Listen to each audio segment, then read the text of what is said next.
Καθόλου. Α, να την να τα έχεις με το αφεντικό.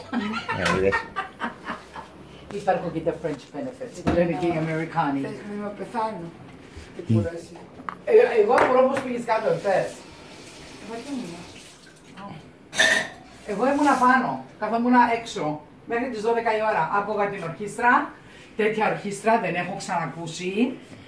Πραγματικά ήταν όλα τα λεφτά. Αυτή. Δεις τις. Τι.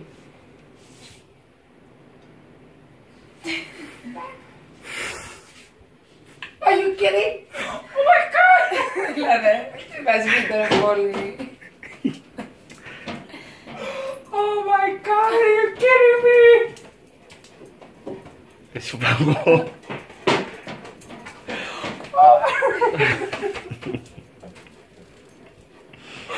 Are you kidding me? You little shit! You little shit! Oh my god! Και το έλεγε η Μαρία. Πραγματικά το έλεγε η Μαρία.